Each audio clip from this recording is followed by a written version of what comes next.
Albert Einstein, ये एक ऐसा नाम है जिसको सुनते ही हमें E=mc² थ्योरी ऑफ रिलेटिविटी और स्पेस टाइम जैसे सिद्धांत याद आ जाते हैं। अल्बर्ट आइंस्टाइन एक ऐसे व्यक्ति थे जो सदियों में कभी कभी जन्म लेते हैं। अल्बर्ट आइंस्टाइन ने अपने सिद्धांतों के द्वारा फिजिक्स की दुनिया में तहलका मचा दिया। अल्बर्ट आइंस्टाइन ही वो व्यक्ति थे जिन्होंने न्यूटन के गुरुत्वाकर्षण के नियम को चुनौती देते हुए गुरुत्वाकर्षण पर नई थ्योरी दी।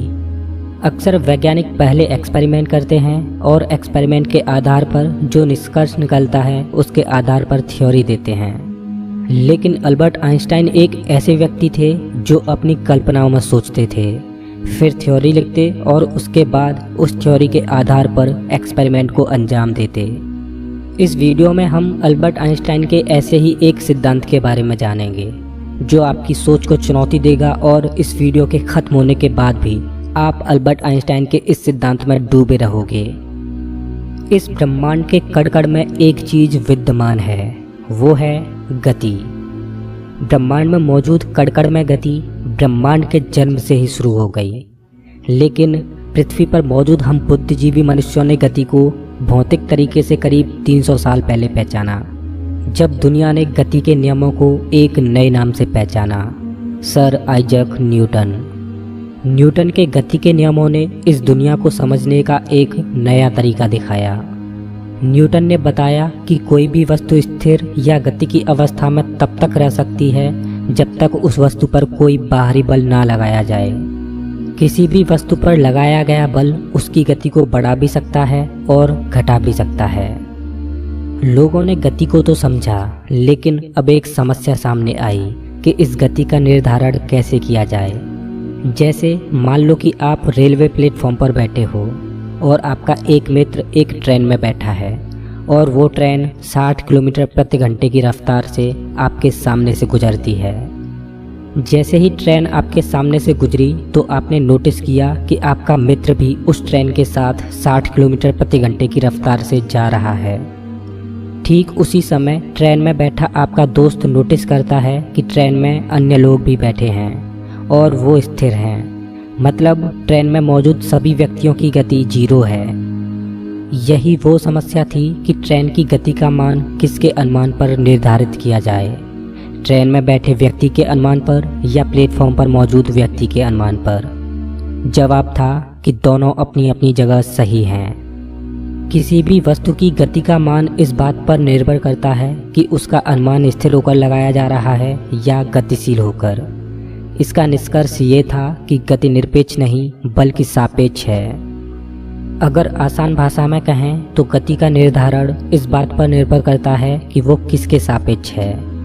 जैसे पृथ्वी अपनी धुरी पर घूम रही है, लेकिन हमें महसूस होता है कि पृथ्वी स्थिर है और हम भी स्थिर हैं, लेकिन अंतरिक्ष से देखने पर पृथ्वी हमें घूमती हुई नजर आएगी। पृथ्वी से सूर्य हमें स्थिर लगता है, लेकिन अगर आकाशगंगा की दृष्टि से देखा जाए तो सूर्य मिल्की वे गैलेक्सी की परिक्रमा कर रहा है। 17वीं सदी में भौतिक विज्ञान में सापेक्षता का पहला सिद्धांत दिया गया कि स्थिर या एक समान गति की अवस्था में भौतिकी के नियम नहीं बदलेंगे। आसान भाषा में कहें तो प्लेटफॉर्म पर बैठे आप अगर भौतिकी का कोई प्रयोग कर रहे हो और उसी प्रयोग को गतिशील ट्रेन में बैठा आपका दोस्त भी कर रहा है, तो दोनों के परिणाम समान होंगे। न्यूटन के समय से चले आ रहे इस क्लासिकल थ्योरी ऑफ रिलेटिविटी नामक सिद्धांत को 19वीं सदी में आकर चुनौती मिली।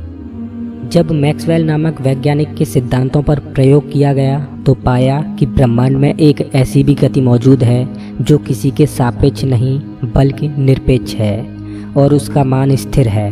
वो है प्रकाश की गति, जिसका मान 3 लाख किलोमीटर प्रति सेकंड है। माइकलसन और मोर्ले नामक वैज्ञानिकों ने ये साबित किया कि प्रकाश की गति किसी भी माध्यम पर निर्भर नहीं करती। अब चाहे आप प्रकाश की गति को स्थिर होकर देखो या किसी तेज गति से चलने वाली ट्रेन में बैठकर देखो। आइए इसको एक उदाहरण से समझते हैं। मान लो कि आप प्लेटफॉर्म पर बैठे हो और आपका दोस्त 60 किलोमीटर प्रति घंटे की रफ्तार से चल रही ट्रेन में बैठा है। जब आप अपने दोस्त को प्लेटफॉर्म से देखते हो तो आपने नोटिस किया कि आपका दोस्त 60 किलोमीटर प्रति घंटे की रफ्तार से जा रहा है। लेकिन मान लो कि अब आपका दोस्त ट्रेन की गति की दिशा में 10 किलोमीटर प्रति घंटा की रफ्तार से दौड़ने लगता है, तो अब आपने नोटिस किया कि आपके दोस्त की गति 70 किलोमीटर प्रति घंटा हो गई, क्योंकि आपके दोस्त की गति उस ट्रेन की गति में जुड़ गई। अब इसी वाक्य को नेक्स्ट लेवल पर देखते हैं। वैसे ऐसा कभी होगा तो नहीं, लेकिन फिर भी मान लो कि अब ट्रेन की गति प्रकाश की गति के बराबर है और प्रकाश की गति से चल रही ट्रेन में जब आपका दोस्त ट्रेन की गति की दिशा में प्रकाश की ही गति से दौड़ता है, तो ऐसी परिस्थिति में प्लेटफॉर्म से देखने पर आपको आपके दोस्त की गति प्रकाश की गति की दोगुनी दिखनी चाहिए। लेकिन सत्य तो ये है कि आपको अपना दोस्त प्रकाश की ही गति से जाता हुआ नजर आएगा। प्रकाश की गति एब्सोल्यूट है, जो कि किसी पर निर्भर नहीं करती। 19वीं सदी का अंत और 20वीं सदी की शुरुआत विज्ञान की दृष्टि से बेहद खास है, क्योंकि ये वो दौर था जब भौतिक विज्ञान में क्रांतिकारी सिद्धांत सम्मिलित हुए, और यही वो दौर था जिसमें अल्बर्ट आइंस्टाइन ने भौतिकी की दुनिया में अपना योगदान दिया। प्रकाश की कांस्टेंट गति ने अल्बर्ट आइंस्टाइन के दिमाग में हलचल मचा दी। अल्बर्ट आइंस्टाइन एक ऐसे व्यक्ति थे जिनकी अवधारणाएं कल्पनाओं में जन्म लेती और गणितीय समीकरणों द्वारा साबित होती, जिन पर बाद में वैज्ञानिक प्रयोग करते तो उन्हें सही बातें। वो कहते हैं ना, जिसकी सोच बड़ी होती है तो उसके द्वारा किए गए कार्य भी बड़े होते हैं। ऐसे ही बड़ी सोच वाले व्यक्ति थे अल्बर्ट आइंस्टाइन। जहाँ पर आम इंसानों की सोच खत्म होती थी, वहाँ से अल्बर्ट आइंस्टाइन की सोच शुरू होती। अल्बर्ट आइंस्टाइन ने कल्पना की कि ऐसा क्या कारण है कि प्रत्येक स्थिति में प्रकाश की गति हमेशा कांस्टेंट यानी नियत रहती है। उन्होंने कल्पना की कि ऐसी क्या घटना घटेगी जब वो प्रकाश की गति से ट्रैवल करेंगे। कल्पना करने के साथ साथ उन्होंने गति के सूत्र को भी ध्यान में रखा, speed is equal to distance upon time. उन्होंने अपनी कल्पना में पाया कि किसी भी चीज़ की गति दूरी और समय के अनुपात पर निर्भर करती है। अगर प्रकाश की गति कांस्टेंट यानी नियत है, इसका मतलब गति में कोई भी बदलाव नहीं हो रहा, बल्कि दूरी और समय अपने आप को बदल रहे हैं। अल्बर्ट आइंस्टाइन ने बताया कि प्रकृति अपने फंडामेंटल लॉज को टूटने नहीं देती, बल्कि इनका बचाव करती है, और प्रकृति का ऐसा ही एक फंडामेंटल लॉ है प्रकाश की गति, जो कि 3 लाख किलोमीटर प्रति सेकंड है, जो किसी भी स्थिति में नहीं बदलती। और प्रकृति अपने फंडामेंटल लॉ यानी प्रकाश की गति को एक समान रखने के लिए स्पेस और टाइम को ही बदल देती है। अल्बर्ट आइंस्टाइन का ये कॉन्सेप्ट फिजिक्स की दुनिया में तहलका मचाने के लिए तैयार था। चलिए आइंस्टाइन के स्पेस और टाइम के कॉन्सेप्ट को आसान भाषा में समझने का प्रयास करते हैं। इसके लिए हम अपने पुराने उदाहरण को फिर से देखते हैं।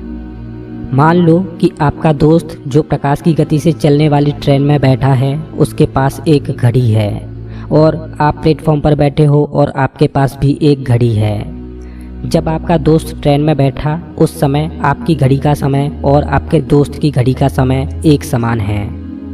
अब आप प्लेटफॉर्म पर खड़े होकर उस प्रकाश की गति से चलने वाली ट्रेन को देख रहे हो जिसमें आपका दोस्त बैठा है। आपने देखा कि जो प्रकाश की गति से चलने वाली ट्रेन थी, उसकी लंबाई बहुत कम हो गई है, और ट्रेन में आपके दोस्त के पास जो घड़ी मौजूद है, उसका समय आपकी घड़ी की समय की अपेक्षा बहुत धीमी रफ्तार से चल रहा है। इसका कारण है प्रकृति अपने फंडामेंटल लॉ को टूटने से बचा रही है। इस वजह से ट्रेन की गति प्रकाश की गति के बराबर रखने के लिए स्पेस और टाइम दोनों ही बदल गए, यानी ट्रेन की लंबाई और ट्रेन में मौजूद घड़ी का समय दोनों ही बदल गए। ये घटना तो आपने प्लेटफॉर्म पर खड़े होकर देखी, लेकिन वहीं दूसरी ओर जो आपका दोस्त ट्रेन में बैठा है, उसके लिए कोई भी बदलाव नहीं हुआ। मतलब ट्रेन में बैठा आपका दोस्त ऑब्जर्व करता है कि ट्रेन की लंबाई वही है जो पहले थी, और उसके पास जो घड़ी मौजूद है उसमें समय की रफ्तार में कोई बदलाव नहीं आया है। मतलब आप प्लेटफॉर्म से देख रहे हो कि आपका दोस्त जिस ट्रेन में बैठा है उसकी लंबाई भी कम हो गई और समय भी धीमा हो गया, लेकिन आपके दोस्त के नज़रिए से सब कुछ नॉर्मल चल रहा है। लेकिन आप दोनों ही अपनी अपनी जगह सही हो। ये तो प्रकृति का कमाल है जिसने दोनों के नज़रियों को बदल दिया। लेकिन जब एक आध हफ्ते के सफ़र के बाद आपका दोस्त उस ट्रेन से बाहर निकलेगा तो वो इस दुनिया में बहुत बड़ा बदलाव देखेगा। वो देखेगा कि उसके पास जो घड़ी थी उसके अनुसार अभी एक हफ्ता ही हुआ है, लेकिन आपकी घड़ी के अनुसार पृथ्वी पर सालों बीत चुके हैं, क्योंकि आपकी घड़ी के मुकाबले आपके दोस्त की घड़ी धीमी चल रही थी। आपका दोस्त आपको देखेगा कि आप पहले से बूढ़े हो चुके हो, लेकिन उसकी उम्र पर कोई फ़र्क नहीं पड़ा। इसी को आप अपने दोस्त के लिए भविष्य की दुनिया बोल सकते हो, जिसमें वो एक हफ्ते के सफ़र के बाद पहुंच तो गया, लेकिन अब वो भविष्य के उस दौर से वापस नहीं लौट सकता। अल्बर्ट आइंस्टाइन की स्पेस और टाइम की इस कल्पना ने क्रांतिकारी कॉन्सेप्ट यानी टाइम ट्रैवल जैसी अवधारणा को जन्म दिया। इससे पहले लोगों का यही मानना था कि ब्रह्मांड में प्रत्येक जगह पर समय की रफ्तार एक समान है, लेकिन आइंस्टाइन ने बताया कि ब्रह्मांड में प्रत्येक जगह समय और स्पेस अपने आप को परिस्थिति के अनुसार बदलते रहते हैं। अल्बर्ट आइंस्टाइन ने स्पेस और टाइम का ये कॉन्सेप्ट गणितीय समीकरणों के आधार पर सिद्ध कर दिया, लेकिन इस पर परीक्षण करना अभी बाकी था। 1977 में नासा ने सैटेलाइट्स में कुछ घड़ियां लगाकर छोड़ी, जिनका समय पृथ्वी की घड़ी के अनुसार सेट किया गया, लेकिन अंतरिक्ष में जाकर सैटेलाइट्स की घड़ियों का समय पृथ्वी पर मौजूद घड़ियों से धीमा चल रहा था। हालांकि पृथ्वी की घड़ियों और सैटेलाइट्स में लगी घड़ियों के समय का यह अंतर बहुत ही मामूली था, लेकिन कहीं ना कहीं इस एक्सपेरिमेंट ने अल्बर्ट आइंस्टाइन के सिद्धांत का सपोर्ट किया। हमारे इतने विकसित होने के बावजूद भी हमारे पास ऐसी टेक्नोलॉजी नहीं है जो आइंस्टाइन के सिद्धांत को साबित कर पाए, क्योंकि आइंस्टाइन के सिद्धांत को प्रत्यक्ष करने के लिए हमारे पास प्रकाश की गति से चलने वाला यान होना चाहिए, जो कि हमारे लिए अभी असंभव है। 1905 के आसपास एक क्लर्क की हैसियत से काम कर रहे इस इंसान ने अपनी स्पेशल थ्योरी ऑफ रिलेटिविटी का पेपर लिखा, लेकिन सदी के इस महान वैज्ञानिक की कल्पना यहीं नहीं रुकी।